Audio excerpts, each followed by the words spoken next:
Pasensya na. Hindi ako katulad ng iba.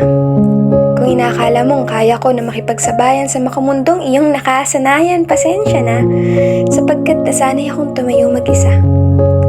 Nasanay akong ako lamang ang pumupunas sa mga luha ko sa tuwing ako'y nadarapa. Pasensya na. Hindi ako katulad ng iyong inaasahan. Kung ako man ay iyong hinangaan sa aking pagiging kakaiba, salamat, pero pasensya na. Sapagkat mali ka ng pinili, Sinta. Iba ako sa kanila. At batid kong malabong iyong maintindihan ang aking nadarama, iba ang aking pananaw sa lahat ng ito. Kaya alam kong kalaunan ikaw din ay titigil at hihinto, pasensya na. Kung mas gusto kong magbasa ng nobela kaysa makipagsalamuha sa iba, pasensya na. Kung mabilis akong masaktan sa mga biro na alam ko namang hindi ko dapat siniseryoso, pasensya na. Kung makasarili ako sa mga bagay na gusto ko ako lamang nililingon, pasensya na. Kung malambot ang aking puso sa maliliit na bagay na sa akin ay bumubuo, pasensya na. Kung madalas hindi mo ako maintindihan sapagkat mas pinipili kong lumayo at manahimik kapag ako'y nasasaktan, pasensya na. Kung mas pinili kong lamunin ng musika habang ako lamang mag-isa kaysa makipag-usap sa'yo, Sinta, pasensya na, sapagkat hindi kita maintindi.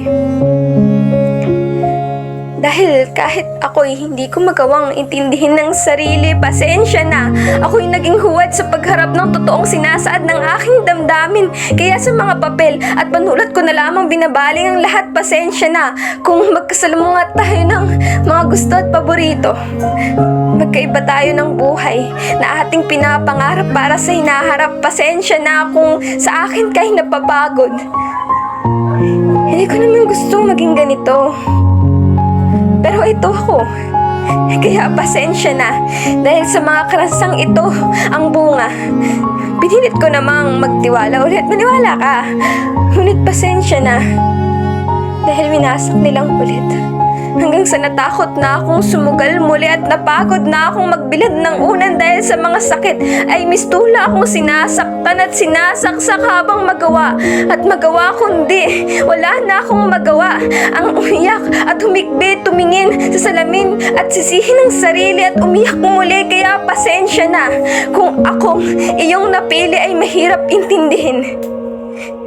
Kasi hindi biro ang aking napagdaanan. At maniwala ka, sinubukan ko din naman kalimutan, ngunit ang pagpapahinga ay di na kinaya ng iglip at pagtulog dahil kahit sa panaginip palaging sila ang dahilan ng aking bangungot. Kaya pasensya na. Dahil hindi ako yung tipo na kagaya ng iba.